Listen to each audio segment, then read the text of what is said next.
We've got games 3 and 4 of the NLCS here with the New York Mets hosting the next two games against our Miami Marlins here in season number 5 of the series. It's been an exciting start to the playoffs here for the Marlins as we found out that the Mets will be our NLDS opponent in the last episode. We ended up splitting the first two games, and now the series becomes a best of 3 with 2 of the games in New York. So we do not have home field advantage for the rest of this first round.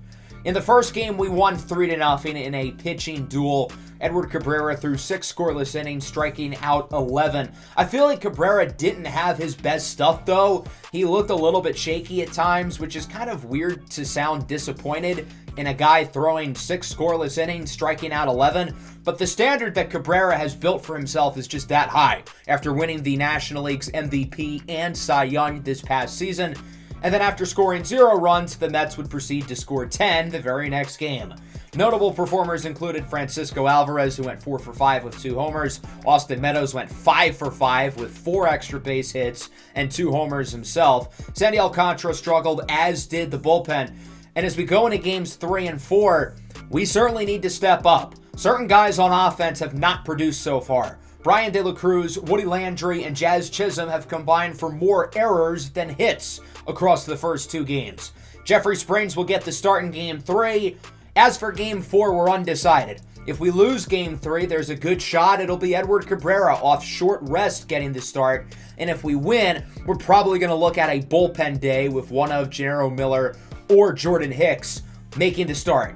So we'll open things up here with Game 3, the first of 2 here today at Citi Field, home of the New York Mets. And I'm really curious to see which version of the Mets offense we're going to get today, because really throughout the season as a whole, whenever they've played against us, their offense has been super inconsistent.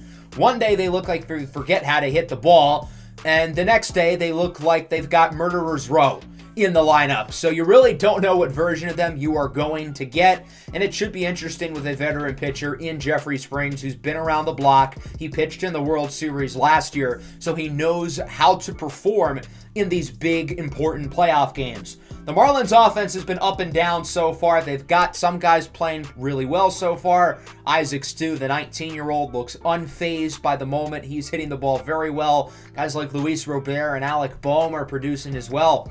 But others, as we mentioned earlier, have struggled up to this point, and we're going to need some of our better players who have struggled so far to step up. Max Butterball will get the start here for the Mets, his second career postseason game. His first ended up going pretty well in Game 2 of the wild card round against the Giants, throwing 7 scoreless, getting the win, and helping the Mets get the sweep of San Francisco.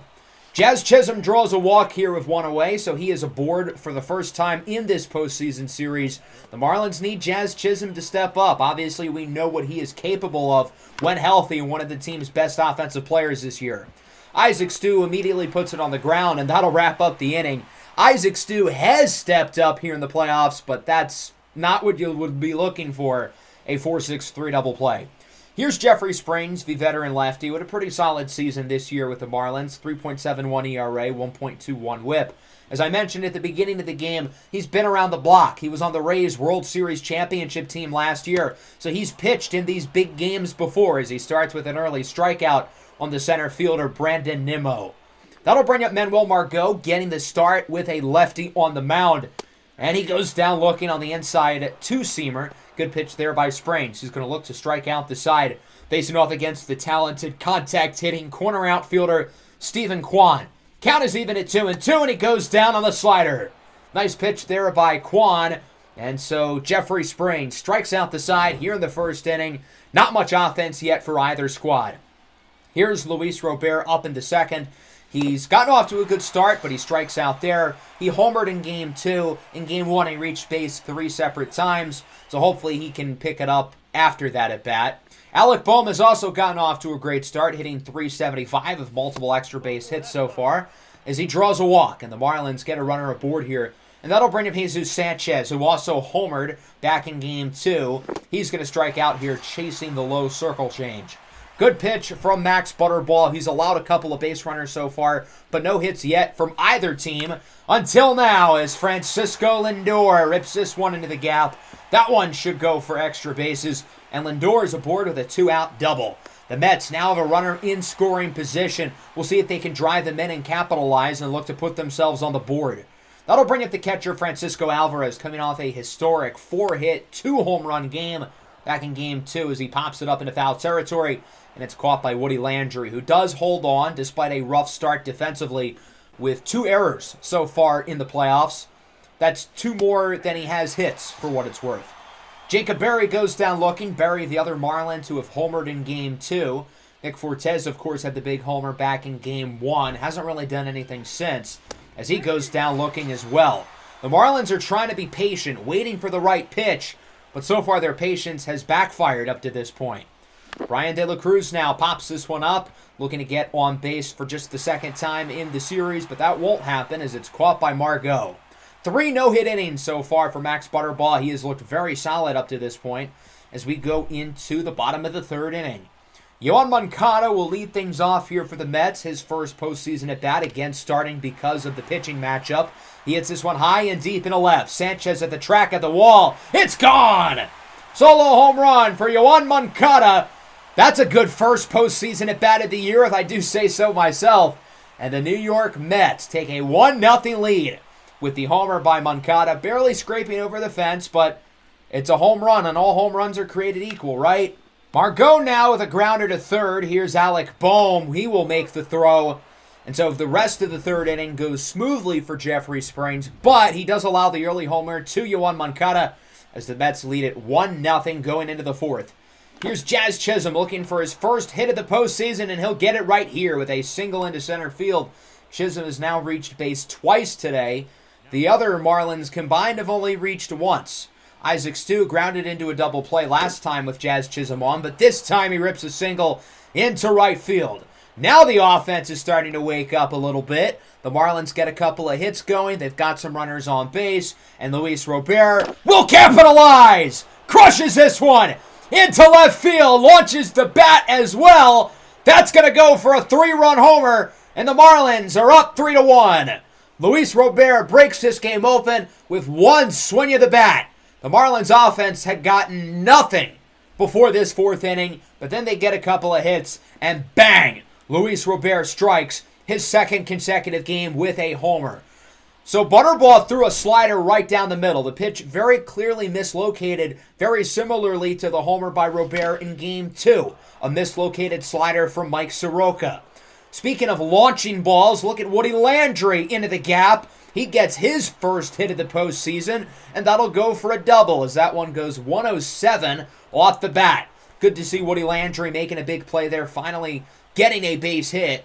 That'll bring up Jesus Sanchez now. He's going to rip this one in the gap, 113 off the bat, and that one should score Woody Landry pretty easily. It's an RBI double for Jesus Sanchez, and the Marlins now lead it 4-1.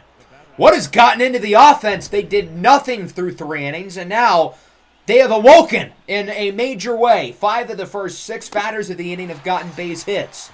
Jacob Berry strikes out, though, on the fastball, and Nick Fortes will ground this one up the middle. Play should be made here by the second baseman, Thairo Estrada, as the throw to first is in time. But a big inning offensively for the Marlins as they score 4 with a 3-run blast by Luis Robert and an RBI double from Jesus Sanchez. So the Mets now trail by 3. They've got to do some damage control, and that's one way to start. Steven Kwan leads off the bottom of the 4th with a homer into the Miami bullpen. His first homer of the playoffs, and the Mets are back on the board. It's now 4-2. We didn't have a lot of offense early in this game, but clearly something has clicked for both of these teams. Thairo Estrada now launches this one into left, and it will curve just foul by around 10 feet. Jeffrey Springs is able to catch a break. Following pitch for Estrada, and he strikes out on the fastball. Good job there by Springs to recover.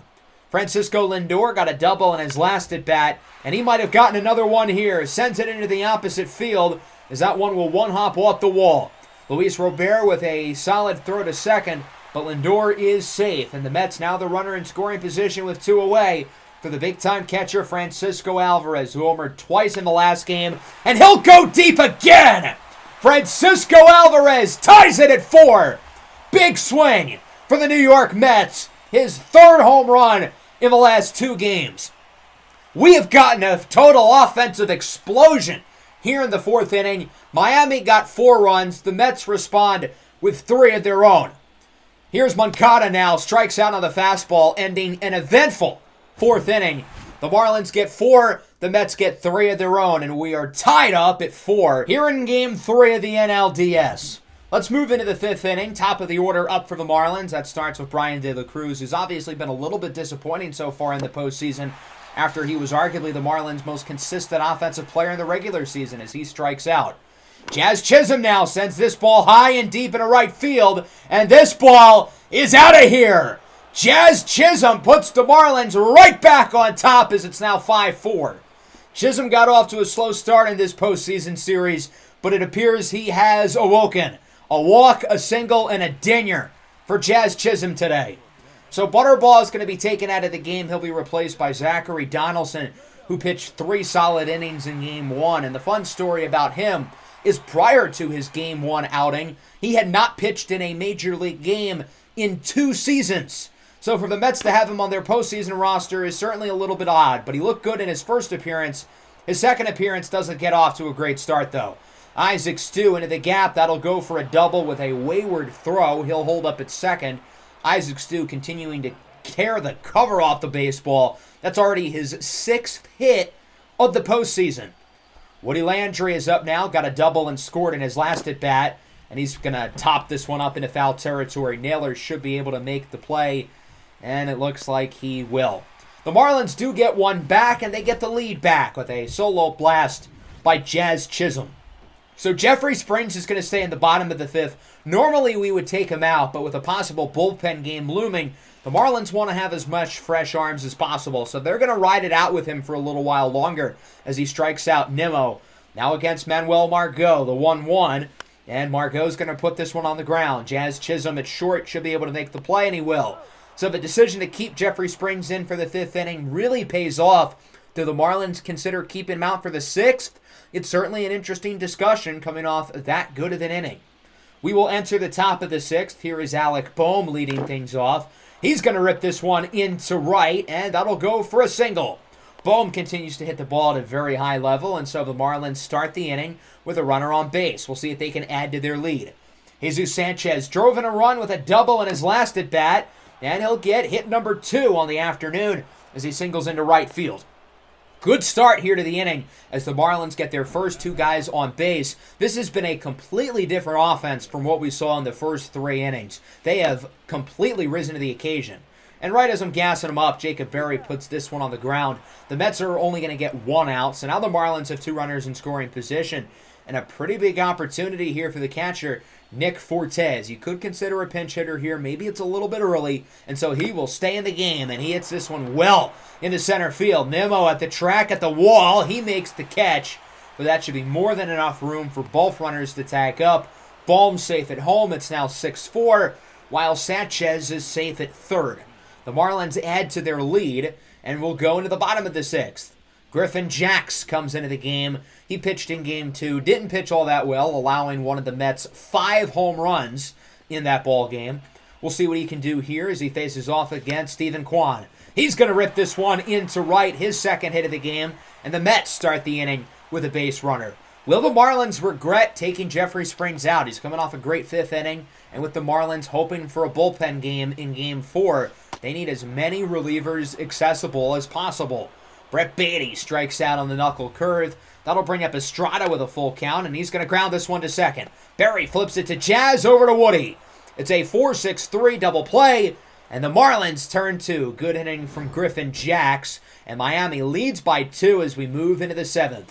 Jazz Chisholm struggled so far in the postseason, but he's had a great day today, reaching base on every plate appearance, looking to keep the streak going as it's bobbled at second by Estrada. And the throw to first still in time. Jazz slow to get to the base. Good recovery by Thairo Estrada. That'll bring Isaac Stu up, looking for his 3rd hit of the game, and he will get it. Isaac Stu continues his marvelous start to his postseason career. Of his first 3 games, he's gotten at least 1 hit in all of them, and he has multiple 3-hit games already. Woody Landry's up now, full count, 2 away. Landry rips this one into right field. That one into the gap. Woody's second hit of the game as it goes 113 off the bat. Stu's going to look to score. The throw to the plate is offline, and he is safe. If that throw was on target, he would have been out. But the mistargeted throw results in a run scoring, and it's now 7-4. The lefty, Caleb Ferguson, comes into the game here for the Mets. He's pitched 1 scoreless inning so far in the postseason, and he'll face off against the most clutch player in this lineup, Alec Bohm, who has himself behind 1-2 with a runner on second. Checks his swing. Looks like the pitch was in the zone anyway, and he gets called out on strikes. The Marlins do add another run, though, from Woody Landry as we go into the bottom of the 7th, where Mr. Reliable Reynaldo Lopez will come into the game. He pitched a scoreless inning in Game 1, hoping for a similar inning here in Game 3.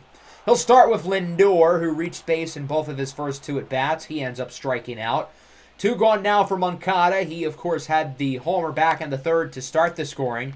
Grounder into right. Berry will make the play, and Reynaldo Lopez retires the side. It remains 7-4. The Marlins in the driver's seat as they look to win Game 3.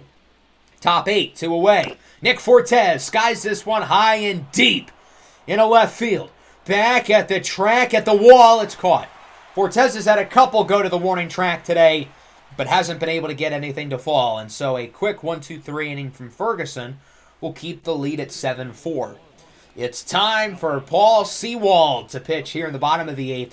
Sewald pitched the 9th inning of Game 2. Things didn't really go too well as he allowed 2 homers in less than an inning of work. He'll strike out Josh Naylor on the fastball. 2 gone for Margot. Skies it into right field. Luis Robert tracks it down. Should be able to make the play, and he does. The Marlins hold on to their 7-4 lead with 1 inning to go. Let's see if they can hold on and finish this thing off for good. Anthony Kay, the lefty, comes into the game for the Mets, his first playoff appearance. He only pitched in 13 innings in the regular season. The Mets bullpen is weird because they have so many guys who have barely pitched Major League Baseball recently, giving them big-time postseason innings. With 1 out, Jazz Chisholm singles into right, his 3rd hit of the game and his 4th time on base. What a game offensively for Jazz Chisholm, silencing the doubters quickly. Isaac Stu is now up looking for his 4th hit, and he'll get it. All this guy does is hit the ball. Isaac Stu now with 8 hits across his first 3 playoff games. That's insanity. 2 runners on base here for Luis Robert. The scoreboard has gone completely blanked. I don't know if it threw off Anthony Kay. It might have, because he sends a wild pitch over the glove of Alvarez, and both runners are able to advance. So now the Marlins have 2 runners in scoring position, and from there, the Mets are going to try to sit out the force out at first base, so Luis Robert will be intentionally walked. Now, the problem is the bases are loaded, and the Marlins suck with the bases loaded, with the exception of Alec Bohm. Rips this one into center field. 1 run scores. 2 will join. Bohm is safe at second. It's an RBI double. The Marlins are so bad with the bases loaded, except when Alec Bohm is up. His 2-run, 2-bagger puts the Marlins up 9-4, and the Mets go back to the bullpen. Finally, somebody who actually pitches a lot. It's Michael King, who had a solid season ERA at 3.3 as he faces off against Jesus Sanchez with a full count. He's going to single into left field. Robert scores. Bohm is waved around. He'll look to join, and the throw to the plate is in time. So the Mets end the inning. The Marlins add another run there with the single by Sanchez. It's 10-4 going into the bottom of the 9th. Johan Duran was ready to pitch, but since the Marlins are up by 6, I don't think they're going to need him. Instead, it's Camilo Doval as he'll face off against Kwan. Rips it into left, and that one is gone. Solo home run for Stephen Kwan, his 2nd of the game. And the New York Mets are not going to lead this one without a fight. 2 away for Lindor. Crushes this one into right field, and this one is gone into the 2nd deck, and it's now 10-6. The Mets clearly are not giving up. The issue with Camilo Doval throughout the year is that he's been good, but he has too many really bad outings. And this one looks like another one of those really bad outings. Good thing the Marlins are up by 6. Here is Alvarez with a double into center field. All this guy does is hit. So the Mets get a runner in scoring position, and from there the Marlins are going to stop fooling around. They're going to bring in Johan Duran. Since it's a 4-run game, it's not technically a save situation yet, as Yoan Moncada draws a walk. 2 on, 2 away for Naylor. Grounds it to second. Kim flips it over to short. And the Marlins win Game 3 of the NLDS by the score of 10-6. This was definitely an interesting game. 16 combined runs. We had a number of homers from both teams. The Mets in particular, they have been living and dying by the long ball. The Mets have 5 more homers today, giving them 10 across the last 2 games. But luckily, it was not enough to get the win here as the offense completely exploded. 4 runs in the 4th. The Mets responded with 3. Then we got 3 in the 9th, and of course, the Mets responded with 2. Notable performers include Isaac Stu, who had 4 hits, Jazz Chisholm 3 for 4 with a homer, Luis Robert with a 3-run blast, Bowman a good game, Sanchez with 3 hits and 2 RBIs. Jeffrey Springs was he started off good, then he cooled off. The bullpen minus Camilo Duvall did pitch very well, though. The Mets just didn't get enough out of everybody. Steven Kwan had a great game, homering twice. Lindor homered, Alvarez homered, Moncada homered. The problem is they have been so utterly dependent on the long ball. Of their 9 hits, 5 of them were homers. That's nice and all, but you got to get more guys on base. And luckily for us, they're unable to. And so we get the win. We lead the series 2-1. If nothing else, our season will not come to a close today.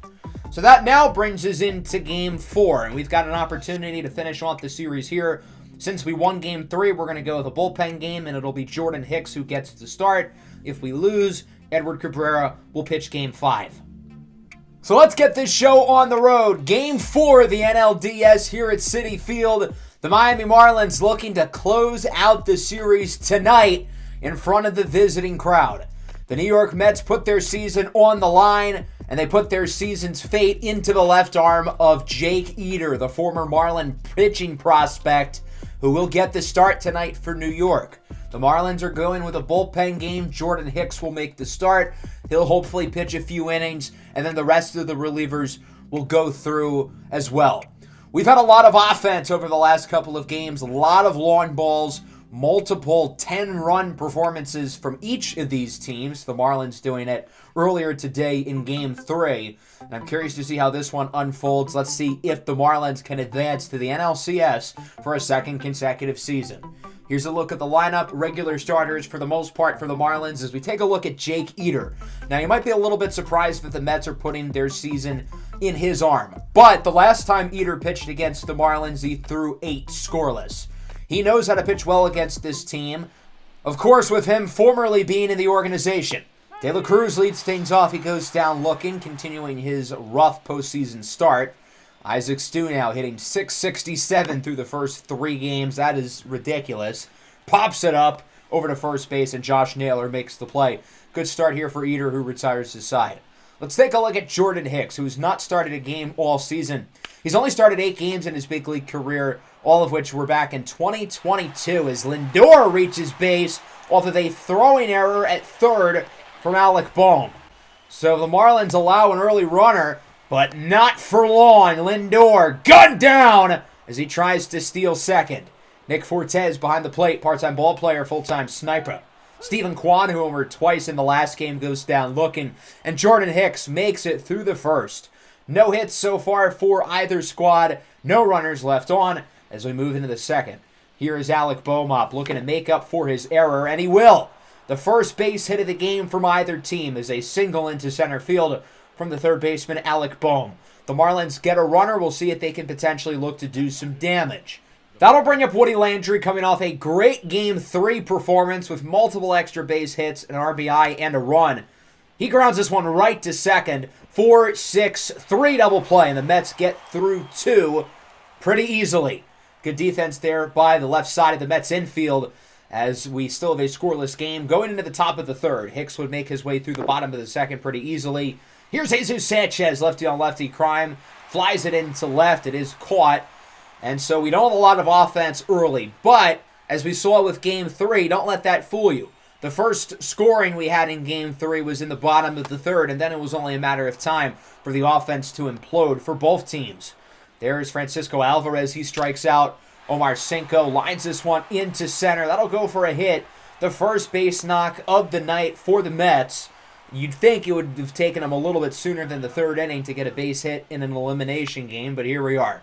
With 2 away, Lindor grounds it to second. Ha-Seong Kim makes the play, and through 3, we have no score. Jordan Hicks is doing a great job out of the bullpen. I think realistically the Marlins might get one more inning out of him. As for Jake Eder, He continues to have the Marlins number. He's gotten off to a great start today. Here's De La Cruz. Hits it into right field, and that one will drop. Finally, a Brian De La Cruz base hit. He's only gotten one through the first 3+ games of the series, but he does reach base here to start the inning. Isaac Stu is now up with one away. All he had to do was not put the ball on the ground, and he puts it on the ground. 5-4-3, inning-ending double play. He should not have swung at that pitch well outside the zone, but Eater gets him to bite. He's through 4 scoreless. Bottom 4, Stephen Kwan leads it off. Gets this one at the corner out in right field, and that one looks like it'll go for a double.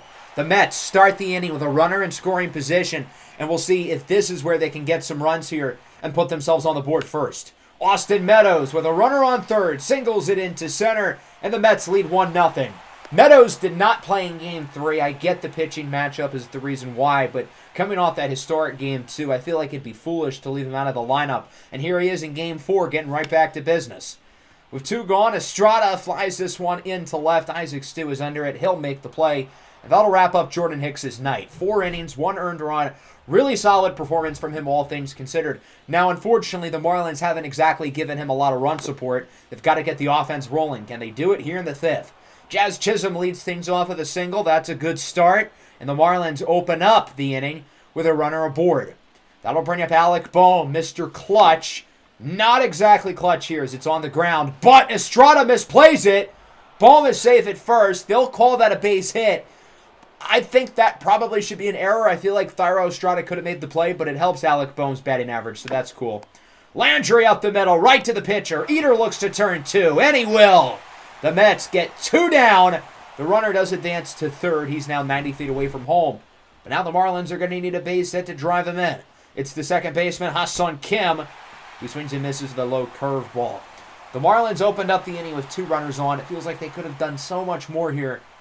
But the Fish still held off the board. They scored 10 runs in Game 3, and here they are in Game 4, not really doing anything.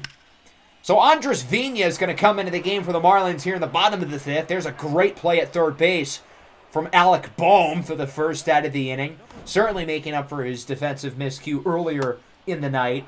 There's Omar Cinco, strikes out on the slider. Good pitch there by Vina, who of course is a rookie. He only made his big league debut last month, but the moment does not appear to be too big for him. When he's pitched, especially in the playoffs, he's looked good. He forces a ground out to Ha-Seong Kim and retires to the side.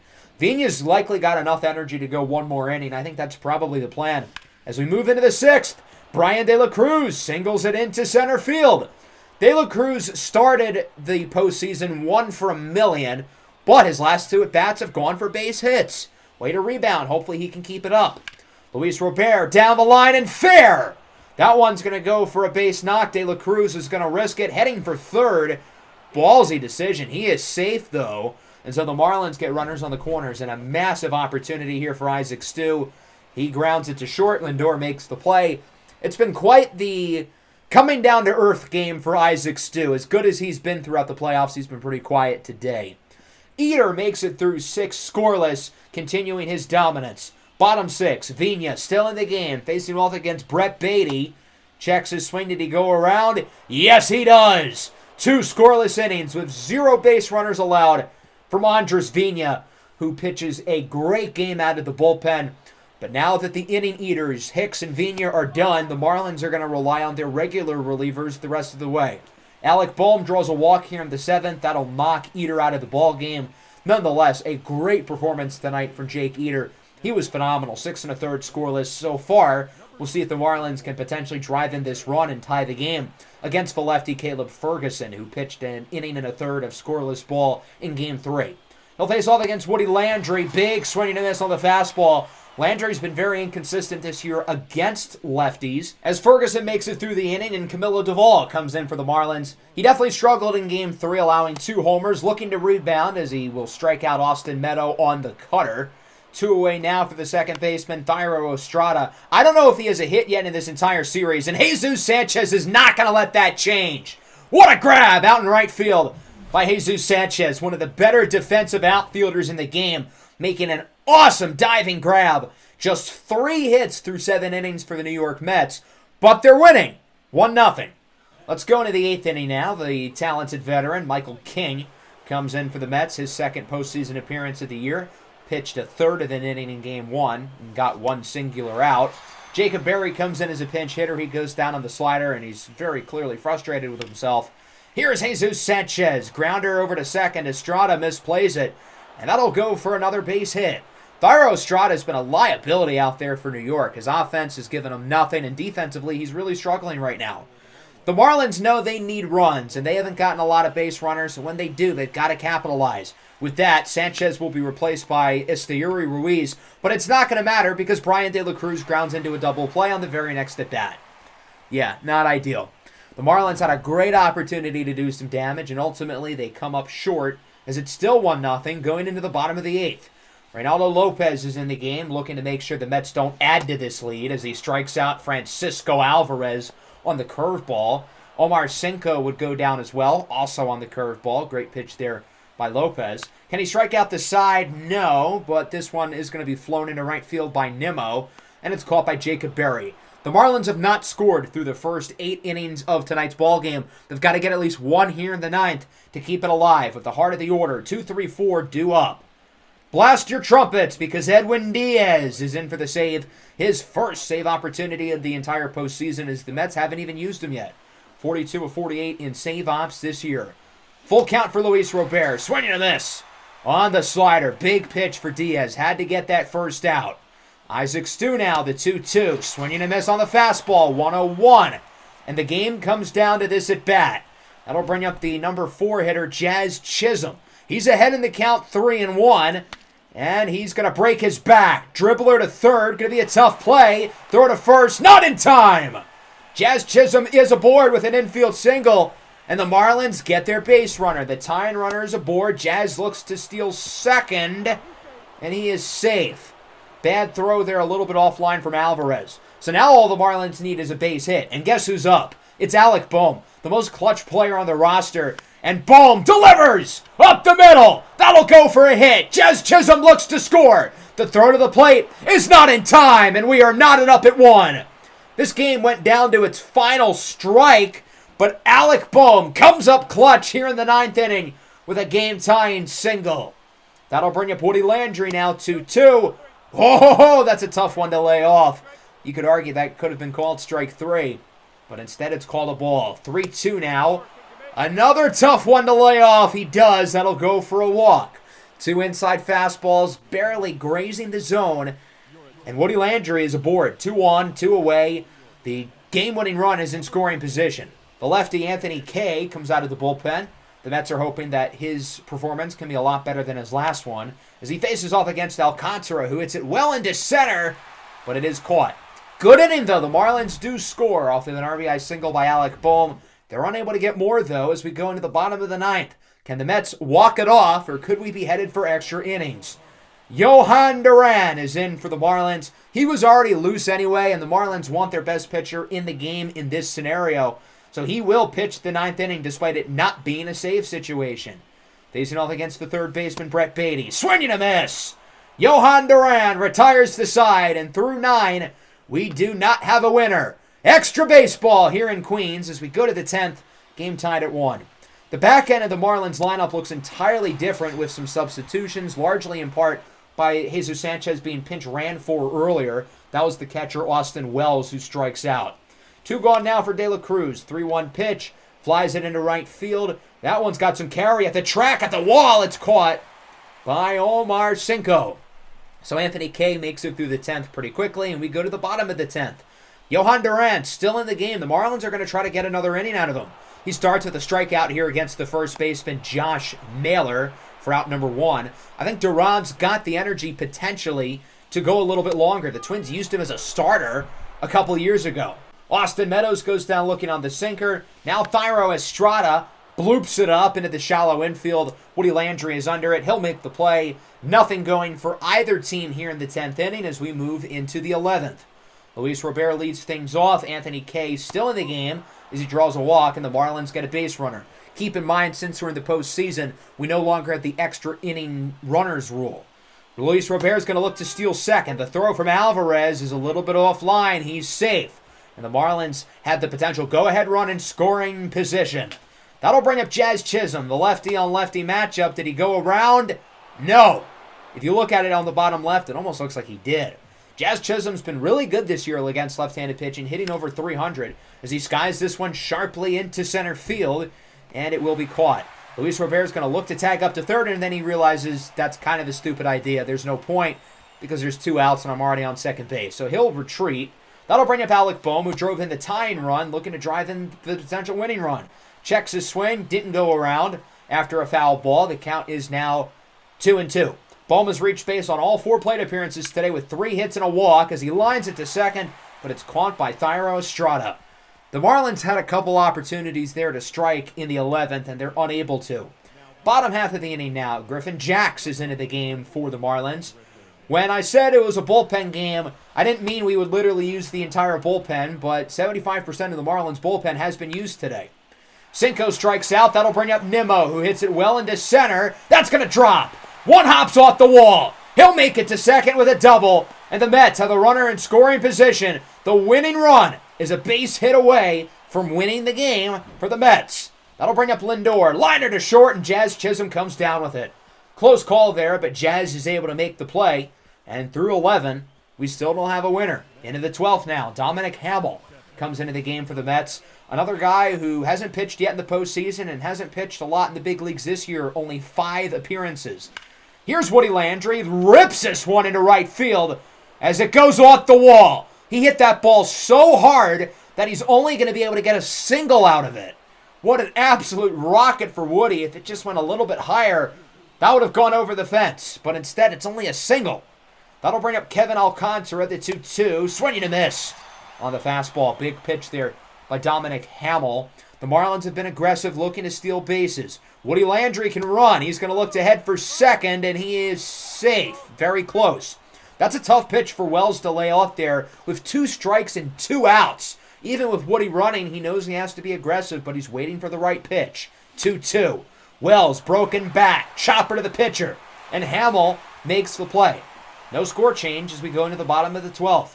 The lefty Adonis Takadopoulos comes into the game now for the Marlins. Miami's been waiting to use him in this situation as the Mets have 4 lefties in a row due up. That'll start with Brett Beatty with 1 away. Hits it into left field, and that will drop fair as it goes to the foul wall. Beatty is aboard at second base, and now the Mets have another opportunity with a runner in scoring position, but this time only 1 out.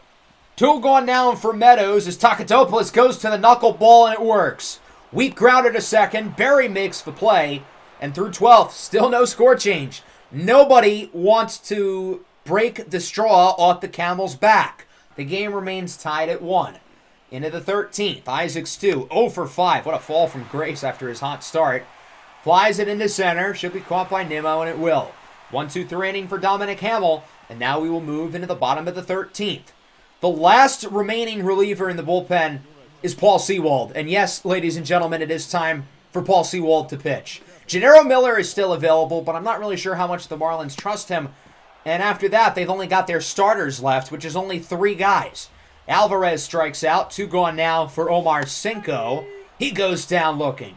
Sewald makes it through the 13th. I'm very curious to see who the Marlins pitch in the 14th. Will it be Gennaro Miller, who's never thrown a postseason inning in his life, or will it be one of the starters? To lead off the 14th, it's Jazz Chisholm, who hits it high and deep into center. Back at the track, at the wall, it's gone! Solo home run for Jazz Chisholm! And the Marlins take their first lead of the night here in the top of the 14th inning. It was only a matter of time until we'd get somebody to score here in the extra innings. And sure enough, it is Jazz Chisholm who homered back in Game 3. He's got another one here, and it could not have come at a better time. What a big swing for Chisholm, his 3rd hit of the game, and his most important one by far, as he's bombarded by 5s in the dugout. The Marlins take the lead. As you can see here, that pitch was right down the middle pretty much, a 93-mile-an-hour fastball. And Jazz Chisholm capitalizes. 412 into pretty much dead center field. 105 off the bat. That'll bring up Alec Bohm now. He's reached base 4 times today. Make it 5. He might as well build real estate on the New York Mets base paths with how often he's been here off of the walk. 1 away for Kevin Alcantara. He rips it into center. That'll go for a hit.